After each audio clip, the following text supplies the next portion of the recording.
everyone. Welcome back to Journey into Ayurveda. Thanks for joining us for episode 14. I am here again, as always, with my co-host Ashwini, and today we have another special guest joining us, Caitlin. Caitlin is one of our classmates, and we're still in our Ayurvedic studies with Caitlin, so we're super pumped to have you here. And we'll kind of talk through a little bit about Caitlin's experience and her journey into Ayurveda. But before we get all into that, Ashwini, do you want to take us through a little internalization? Yes. Take a deep breath, close your eyes. Om Ragadirogan Satatanushaktan Asheshakaya Prasutan Asheshan Autsukya Moha Ratitan Jaghana Yo apurva vaidyaya namostu tasmai.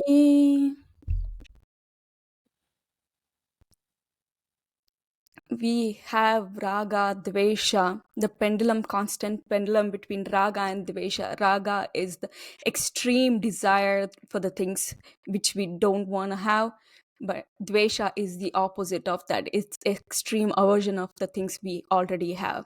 The constant pendulum between raga and dvesha will lead us to the diseases, will lead us to the anxiety, raga, dvesha, moha, mada, and matsara. We are asking the apurva vaidyaha, the person who is inside you or outside, the person who is helping us to heal. We have a person inside us who is helping us to heal, or maybe outside us who is helping us to heal. We are asking that person to help us to heal and get rid of all the raga, dvesha, moha, mada, matsara. Thank you. That was so lovely. Thanks for doing that. And thanks for explaining that in such a succinct way too, Ashwini. That's beautiful. Yeah.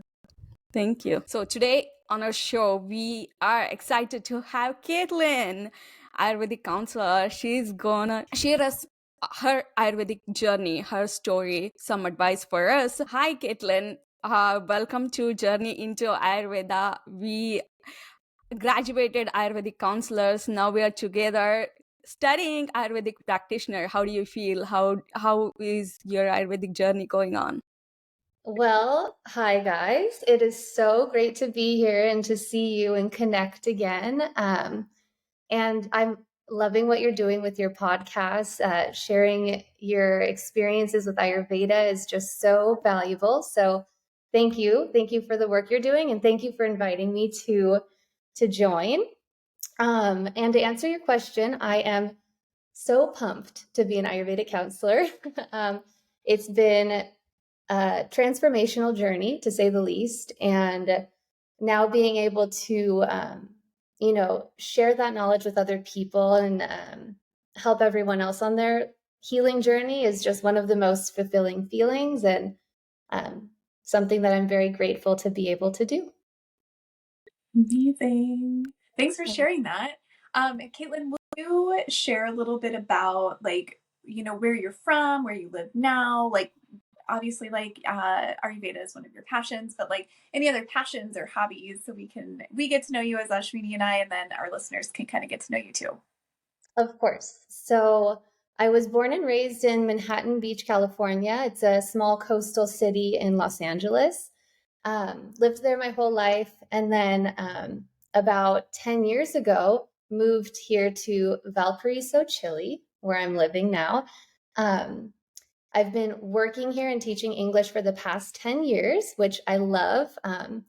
But I've also dabbled in some other things. I worked as a yoga teacher for a while, and back in 2018, I worked as in the kitchen at a vegan restaurant, where actually I was able to use some Ayurvedic principles to inspire the menu, which was like one of the coolest experiences. And kind of going off of that, besides Ayurveda, one of my passions is cooking, which is a very good compliment, as you know.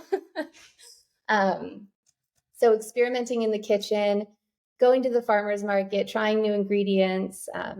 I love feeding my loved ones, my husband, our dog, friends, family, anyone. And yeah, I would say besides healthy living, I love being in nature. I love staying active, practicing yoga. Um, Also, music is really important to me. I find connecting through the five senses is just such an enriching um, part of my life that I value so much. So maybe you can see behind me, I have some instruments here that I like to play, my ukulele and a guitar. Uh, so yeah, and I love creative hands-on activities, and I love connecting with loved ones, friends, and all that good stuff. That's Amazing. amazing. You can write a cookbook for us for Ayurvedic uh, project we have Yes. and then publish it. You, you have read my mind. That is like something that I dream about all the time. I have all my recipes written out, so it's just a matter of putting them together, and I would love to make a cookbook someday. My gosh, That that would be so cool. Yeah. Yeah. Caitlin, I have a question for you. So, what prompted the move to Chile? Am I saying that right? Chile? Yeah, you could say Chile or Chile. Chile. Okay. Yeah. Well, after I graduated from college, I wasn't sure what I wanted to do. Um, I knew that I was interested in education, so I thought I might go back to university to study pedagogy. Mm. But something inside me was telling me I wasn't ready to hop right back into university. So I found a program which was to teach English abroad. And I decided on Chile because I've always loved Spanish. It's one of my, one of the subjects at school that I always looked forward to, that I kind of had a knack for. So I wanted to go to a Spanish speaking country. And the program that I found offered a really interesting program, in my opinion, in Chile. So I applied, I got accepted, and then I taught for a year here. The plan was to stay for 1 year, but life has other plans sometimes. And I fell in love with the city. I felt very welcomed, made great friends, and ended up staying another year. And then at the end of that year, when I was ready to go, I met my husband. So he was the reason for me to stick around this long. Gotcha. So Yeah. cool. And like, I think about like, my early 20s and like just graduating college, like such a big move to make at such a young age still. Yeah. So that's so cool that you were able to like tune in, trust it, and then take action on it. Absolutely. Yeah. And I think it started, if I had known that I would be here for so long, I might not have come in the first place. I think the spontaneity of it was one of the reasons why just kind of going with the flow ended up um, you know, taking me, like letting the road unfold in front of me in a way, and kind of trusting in that. Mhm. Yeah. Love that. that's Um, cool. yeah. So Caitlin, Ashwini and I always like to talk about this with the people that we have on. So Dr. J always says that we don't find Ayurveda, that it finds us. And you talked about like being able to do some Ayurveda cooking, like in the vegan restaurant. How did Ayurveda find you? Will you give us a little background on that? Of course, of course. Well, first of all, I love that idea. I love thinking that Ayurveda finds us, right? It's a total collaboration. We don't necessarily go out looking for it. Um, so Ayurveda found me. Well, I would say when I did my yoga teacher training, we learned a little bit about Ayurveda, and I was instantly captivated. I feel like a seed was planted in that moment.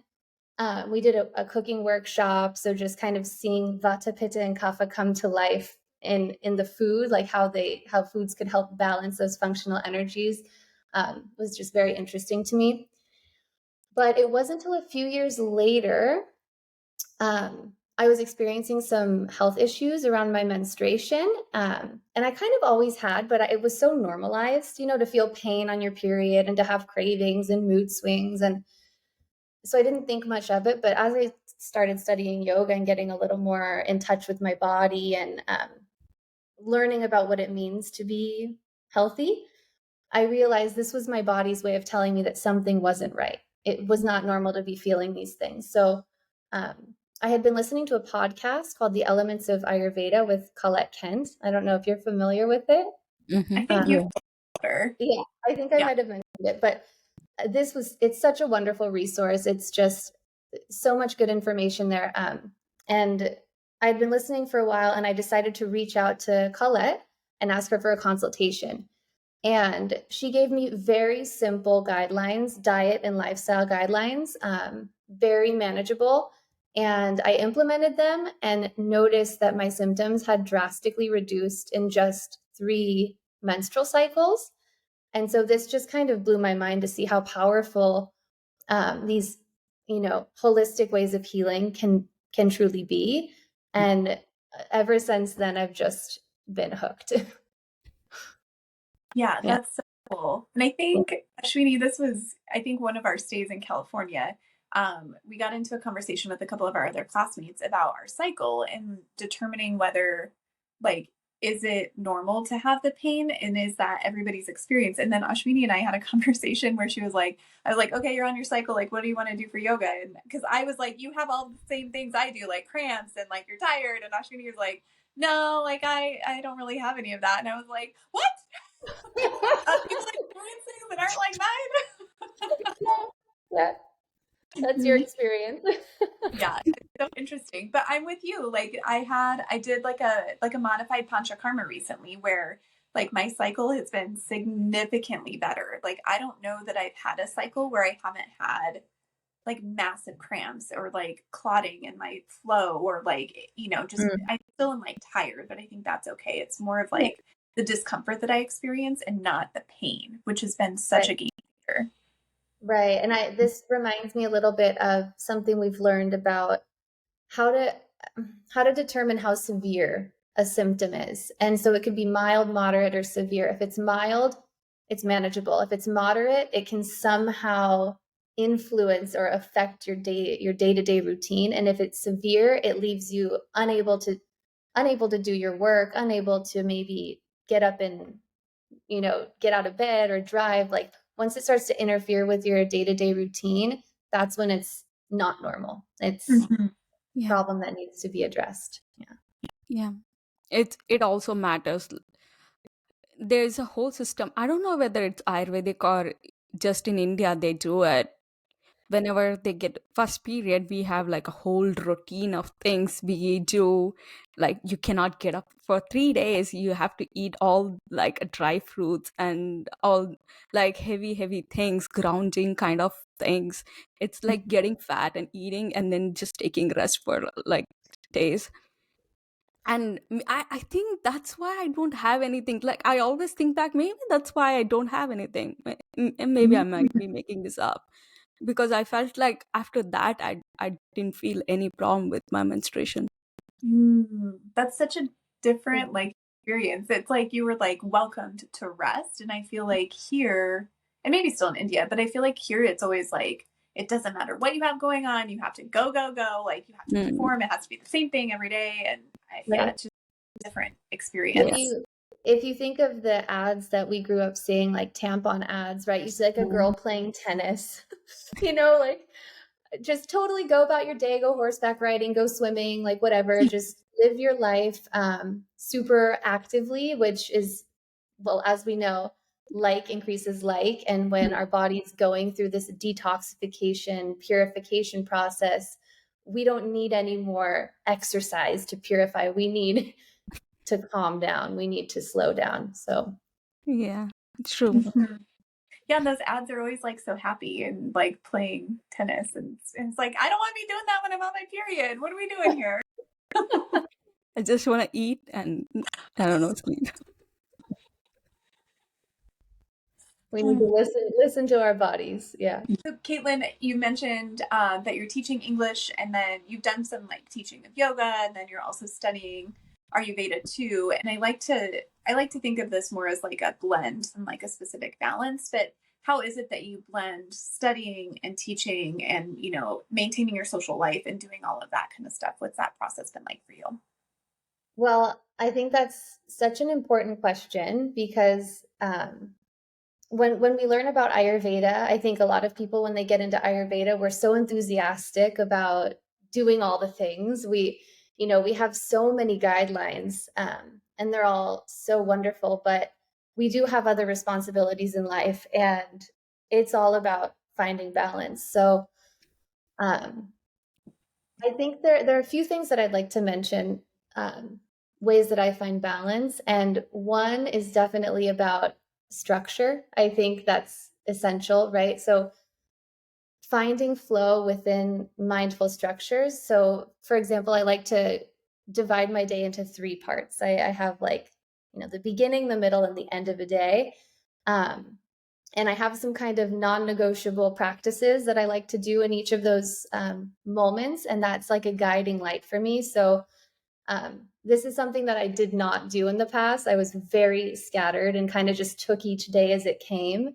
But it's been a huge game changer. An example is like in the morning, giving myself enough time between when I wake up and when I start my work to really tune in, connect, find some stillness before getting into that work mode. And that sets me in the right state of mind to be able to handle and go about my day in a way that I'm not overstimulated. I'm not taking on more than I can handle. I know how to prioritize, what's important based on my intentions. So yeah, I would say mindful structures and finding flow. So also, I think it's really important to not be so rigid in our routine, because routine is, of course, so important. Like our dinacharya practices, we want to, take care of our oral hygiene. We need to shower. We need to, give ourselves an oil massage.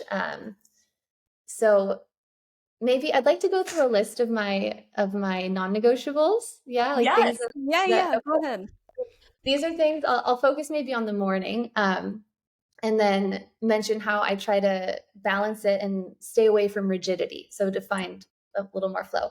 So oral hygiene, of course, brushing my teeth, the tongue scraping, having a warm drink, that's a non-negotiable. Any warm drink, hopefully an herbal infusion, some kind of oil massage, mindful movement. That can be yoga practice or just stretching or taking a walk. I like to connect with my breath, do, of course, an internalization, a moment of gratitude, and setting an intention for the day is like a sankalpa is one of the most profound practices that I've implemented.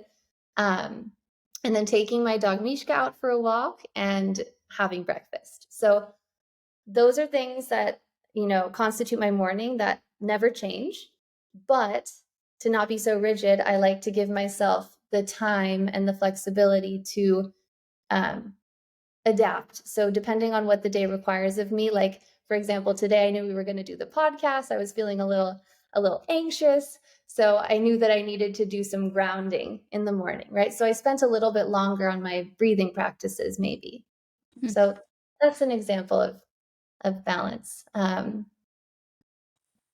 love that. I have something similar where it's like, I'm sure like your night practices maybe is similar, but like my morning sounds very similar to you. And it's like, I was traveling over the holidays and was back in Colorado, and it was like, I wanted to spend time with my niece and nephew before they left. And so it's like, oh, I like skipped out on a couple of things, which is okay, right? But like by and large, like 98% of my mornings are going to look like that. And it's like, there's a reason that that's structure, and then having the flow is so helpful. Like it just like sets you up for such a different day. So it really does. Yeah, that brings so calmness and grounding. I'm doing it, but like my pitta perfectionism like takes over every day. Like I didn't do that, but You getting have over. a to-do list left. You're like, there's still a thing on the list. Yeah, there's always something that I didn't do. But yeah, I'm trying to get like past behind and say like, yeah, I don't need to be perfect. I do you guys know the Disney movie Encanto, where I haven't seen it. so Isabella is one of the characters. She sings, what would I be if I don't need to be this perfect? I feel her. I'm like, girl, same. I'll have to go listen to this song. I know, it was amazing. But I And imagine you would feel very free. yeah, Mhm. that movie is like amazing. I love that movie. Ashwini, one of the ways that I think my pitta shows up, and I don't know that I've always done this, or if I just didn't have the space to catch it, but I count. Like when I'll like do my yoga poses, I like count, and I'm like, okay, I was here for 20, I can move. But like I don't know if I did that before, and I'm not worried that I'm there for 20, but I like noticed that lately. So that's how my pitta comes up. Like count. That's so fun. Oh, Yeah, geez. it's So yeah. no, Now I can point it out. Yeah, this is where it's coming from. Before, like 1 year ago, I'm like, what is happening with me? yeah, that's a good shift. That's a good catch, right? Yeah. Yeah, Yes. some good progress. Yeah. Based on your Ayurvedic education so far, what are the three best things that you have changed in your life as a result of learning, and what difference has it made for you? For you, It's so hard to narrow it down to three, but that's the the challenge. yeah, three changes I think since studying Ayurveda, based on what we've learned. I would say one is establishing a routine. For me, honestly, that was life changing because I really lacked a routine before, and it wasn't until I established one that I realized how it affected me on so many levels. Like, for example, one way I like to think of it is following the sun, you know, like, um, so in terms of sleep patterns, right, we have the days divided into two parts. Dr. J always breaks this down for us. The solar day, you know, the solar energy of the day, and then when the sun sets, the lunar energy at night. And that really resonated with me because it just kind of made me realize, you know, the daytime is for being active and productive, and the nighttime is for resting. So it made it a lot easier for me to divide the day in that way and respect that kind of sleep routine. And I felt so much more energized, like I got a more profound deep sleep. Mm. um, so yeah, definitely establishing a routine. um, Second one would be eating for balance rather than just for like the taste of the food. I used to just make food choices based on what I like had the craving to eat without really thinking about how it was going to affect me. So it's all about self-awareness, right? That's why checking in is so important to see, what do I need today? For example, if it's, you know, here in Chile it's summer, it's hot. I've been dealing with occasional pitta imbalances, so like redness in the skin, right, or like sensitive skin. And so I know to find balance, I need to prefer cooling foods, right? So having that in mind, eating for balance rather than pleasure, is a huge game changer for me. And then the last one I think is living in awareness with this definition of health, this Ayurvedic definition of health, which is a holistic definition. And I want to try to say it in Sanskrit. Please, if I mispronounce it, just, you know, forgive me. So it's Samadosha, Sama Agnishka, Samadatu Malakriyaha, Prasanat Mendriya Manaha, Swasta Itya Vidiyate. And Perfect. so, was it good? That was Yeah, it was beautiful. amazing. Okay. Yeah. So this is one of the Ayurvedic definitions of health that I've come back to time and time again. It's like a point of reference to know how I'm doing. So um, let me break it down in English what it means. So it's saying that a person who is healthy is established in oneself and they meet these 5 requirements. So they have balanced functional energies of Vata, Pitta, and Kapha, and those are what govern our physiological functions. They have a balanced Agni or digestive fire, so the digestion is working properly. They have properly formed dhatus or tissues, which, as we know, there are 7. Should I name them? Sure. Yeah. Okay. So we have our 7 bodily tissues, which are the lymphatic or like plasma fluid, the blood tissue, muscle tissue, fat tissue, bone tissue, nervous tissue, and reproductive tissue. So a healthy person has all of these tissues well formed, well developed. The fourth is that there's proper elimination. So after all these metabolic processes are going on, our body is eliminating them in the three malas or wastes, which are urine, feces, and sweat. And then finally, the fifth, which I think is probably the most essential, or I think what differentiates it from a more Western definition of health is that the mind, the senses, and the soul are blissful and clear. Mhm. And coming back to that just reminds me of how important it is that we tick all of these boxes. It's not just about getting our blood tests back and it's saying that everything's okay. We need to check in and really see, if we're meeting all of these requirements. That's amazing. Yeah. Yeah, Thanks it's a for long breaking that. list. It's Yeah. a long list. Yeah. Well, But yeah, it's a long list, but once you start understanding and getting into it, it feels like it's more complete definition of the health than one, like you have health but you don't have mental health, you don't have mental health but you have health. Like there is no imbalance. It's like very balanced approach to health. yeah. And I think the relevance of the understanding the tissues is that each one kind of supports the growth of the other one. So if you don't even intake the right food, to your comments about like eating for balance rather than for pleasure, like if you're not getting the right intake from that, then like everything else is going to be impacted and impacted for a long time, because it takes, I think, what, 30 days or so for the reproductive tissue to be like nourished and restored. So like, especially in like cases of fertility, like if you're trying to work on that, like that's a consideration. And I think that's something that I haven't, dealt with that personally, or any kind of way like that. But like that's a big consideration for people that are going through that. And I also really love the like eating for balance rather than pleasure. And I also think a lot of times people eat to like not be hungry. And so it's like they're just like put something in and intake it because they're hungry, and it's not. And oftentimes that's the result of our culture too, is just like go, go, go, and like fuel, but like don't question what you're putting in. Absolutely. Thanks for sharing all of those. Of course, my pleasure. My pleasure. Yes. Yeah. Okay, so I have a question.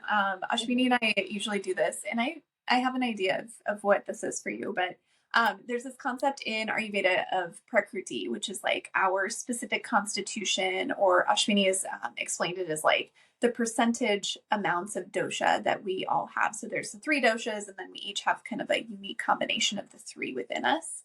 It's something that's set at conception, and it's something that we will always have. So we can be in balance, but like our true nature doesn't change. So is it okay if we make guesses at your prakriti, Caitlin? Go for it. Be my guest. Okay. Ashwini, what you got? She is Pitta Vata. Yeah, that's what I think too. Yeah. Like music and but just like then also like how organized you were in your responses. Your teacher, so like this is relatable for me too, but very like thoughtful, and like speech is very much Pitta, but then the like creativity and that you needed that structure, that's definitely the Vata energy. Absolutely. You guys got it spot on. And it's so interesting because I don't know if you had this experience, but it was really hard for me to pin down my prakriti. I had doubts for a long time. And I think I'm finally finding some clarity now after studying. I mean, I do have clarity, but it's been interesting because I think internally I see so much more vata. Like I think especially in the mind. Yeah, I have a very mobile mind and also in the body. But pitta is something that I think a lot of people from the outside see me as pitta, but I don't always feel so pitta. But it's something that I think in this pitta stage of life, I've been coming and stepping into my pitta energy.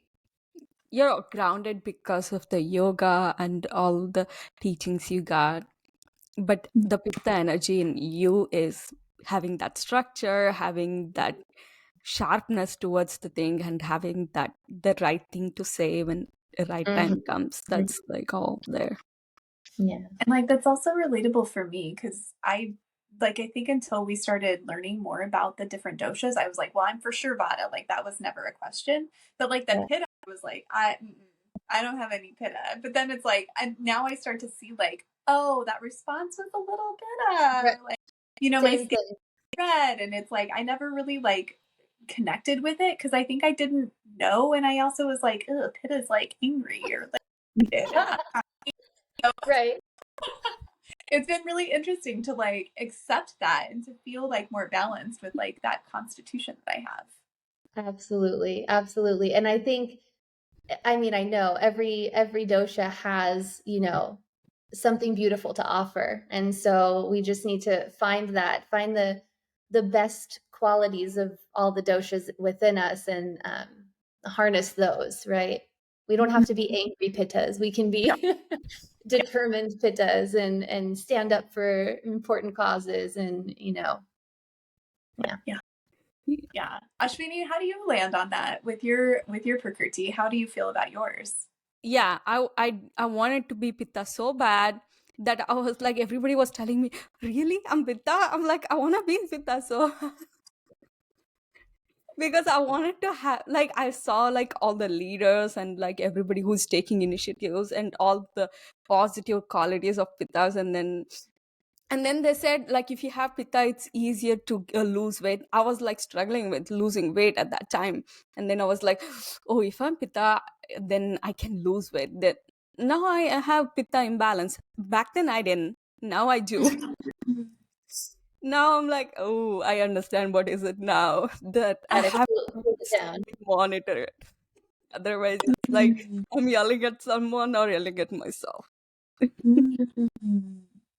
Yeah, it's so interesting. Like just even like the ones that we like see that we're like, no, I don't have that, but you're like, yeah, I have that. So I love it. Yeah, how do you balance your Ayurveda with your life? It's two part of the thing. Like how do you have that, how do you think you need to have extra effort to incorporate Ayurveda in your life? I think it definitely requires effort. I think at the beginning, like starting new habit, anytime you're starting a new habit, there's a great deal of effort involved because you're changing old habits, replacing them with new ones. It takes a lot of repetition and determination. You really need to activate your pitta to work towards your goal. So I think it does require a lot of effort, but then once you get to know yourself and um, once you set up systems in your life that make it more efficient for you to live Ayurvedically, I think it becomes a lot more effortless, really. Like that's kind of like what I mentioned earlier about finding flow within mindful structures. Like once we build that, we get to like reap the benefits of all that effort and maybe enjoy more Yeah, the effortlessness of Ayurveda. Yeah. that's exactly how I feel. Like Uh-huh. even when somebody tells me that they don't have an habit now, everything, like there is no structure in their life, there is some structure, there is some habit. It's not serving you, it's not helping you, but there is some habit going on. Like you eat at certain time, but that's a habit of your eating pattern. It's not healthy or unhealthy, it depends. But Mhm.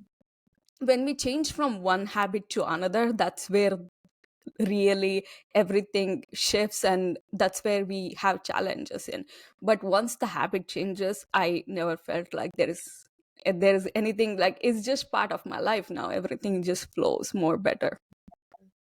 Exactly. I think like that goes to the like Caitlin, when you were talking about the definition of health and like the intake from the sensory organs, it's like your mind is telling you that you don't have time or that you don't have the energy or you can't make the change. Like that's a whole other conversation and topic.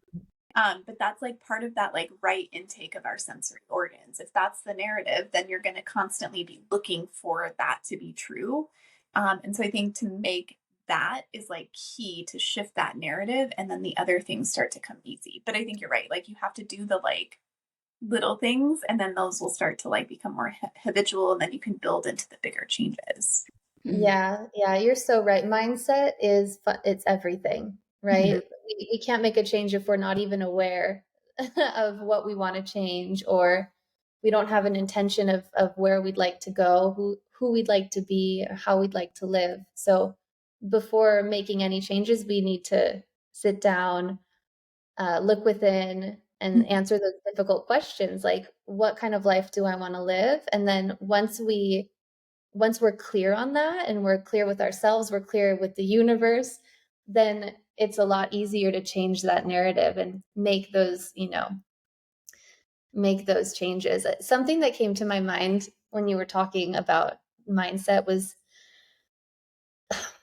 so what happens when I try to do things that I know will benefit me in the future, right? The future me. And maybe I'm feeling a little lazy, or I'm like, oh, I'd rather do something else. One thing that really helps me push through that is thinking about the future me and all of the benefits that she will have. So it's kind of like the love and nurturing care of a mother. Like, you preparing a meal for your for meal prep or something for the future you is just you saying, I want you to be well nourished, so I'm doing this for you now, so that future you can, be taken care of. Same thing, like making the bed in the morning, um, anything, making your space look nice, putting on some aromatherapy, all those things, they're just pure acts of love. Mm-hmm. That's such a nice way to put it. Yeah, I love that. And I think it's interesting too, like you're making your bed and it's like you're preparing yourself to have a good night's sleep, but then it's like preparing your meal is going to be can be really good for you long term too. So it's like short in the future and then like distanced out into the future too. I love that. Absolutely. Absolutely. Yeah. Yeah. Well, Caitlin, any final thoughts or any final shares that you'd like to leave our listeners with? I would just say, wherever you are on your journey, you just always know yourself and love yourself. Once you start doing the inner work and reflecting on, what dosha you are, or your patterns, your tendencies, give yourself grace, and find the beauty within you and just embrace it. And like going back to all those self-care practices, all these wonderful things we could do to prevent disease and really boost our vitality, they're all acts of self-love. And once we fill our own cups with this love, it starts to overflow, and it starts to spread out, into our families, our friends, our communities. And it just makes such a big impact on everyone around us. So I would say that know yourself, love yourself, and pay it forward. Yeah, let the cup overflow. I love that. Flow. Yeah. Yeah. Amazing. Thank you for sharing that.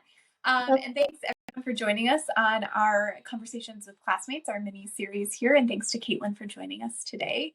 As a reminder, our aim in providing this podcast is to share a little bit more about our journey into Ayurveda, and not to provide any kind of like medical advice. Like, what's best for you, and you'll seek out the services and the providers that are going to be best for you, and that we also fully trust and believe that the healer exists within you and within each of us.